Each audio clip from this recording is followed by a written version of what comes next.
Shalom. Sebelum memulai hari ini, mari kita dengarkan Morning Wisdom. Rasul Paulus pernah memberikan nasihat kepada salah satu anak rohaninya, yaitu Titus, tentang kehidupan baru di dalam Yesus. Isi nasihat itu berkaitan dengan perubahan cara pandang atas kehidupan ini. Dalam isi nasihat itu, Paulus mengingatkan kembali bahwa dasar dari segala kehidupan pengikut Kristus adalah kasih karunia Allah yang menyelamatkan. Jadi kalau kita bisa hidup saat ini, semua yang kita miliki adalah milik Tuhan.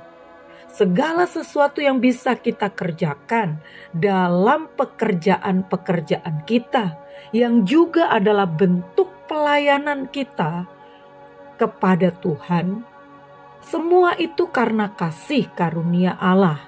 Di dalam Titus 2 ayat 11, Rasul Paulus mengatakan, karena kasih karunia Allah yang menyelamatkan semua manusia sudah nyata.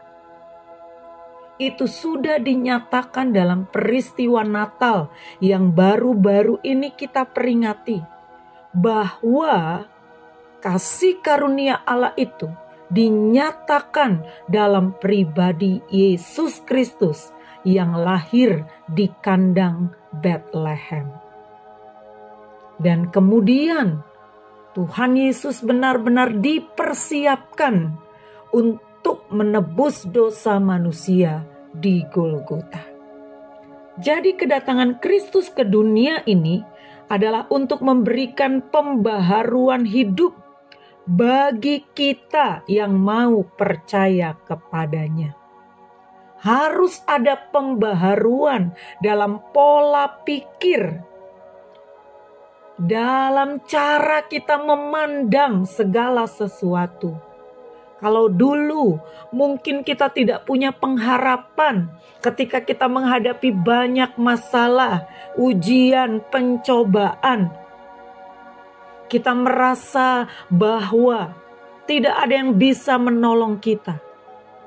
Tapi setiap kali kita diingatkan, ada Tuhan yang selalu bersama-sama dengan kita. Sebab ketika Tuhan Yesus naik ke surga, Dia tidak meninggalkan kita sendirian.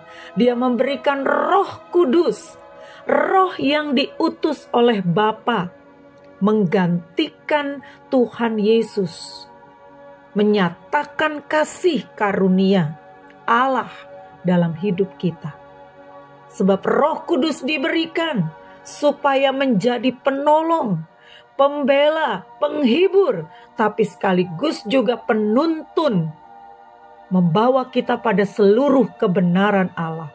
Dan kebenaran-kebenaran Allah itulah yang harus mengubah pola pikir kita, mengubah cara pandang kita, mengubah gaya hidup kita. Harus ada pembaharuan hidup, pertobatan yang benar dengan mengikuti teladan Kristus ketika Dia ada di bumi ini. Bagaimana Yesus mengajarkan, ada perintah-perintah baru yang diberikan, yang berbeda dengan Taurat. Sebab hukum Taurat bersifat mengikat dan menghukum, dan tidak ada seorang pun yang sanggup melakukan seluruhnya. Karena itu, kedatangan Kristus membawa hukum kasih karunia, menggenapi hukum Taurat. Dan kita membawa pembaharuan itu, membawa perubahan-perubahan hidup itu, menunjukkan bahwa pribadi Kristus ada di dalam kita. Karena kasih karunia Allah kita hidup, maka kehidupan rohani orang percaya haruslah berpusat pada kasih dan memancarkan kasih. Selamat pagi. Tuhan Yesus memberkati.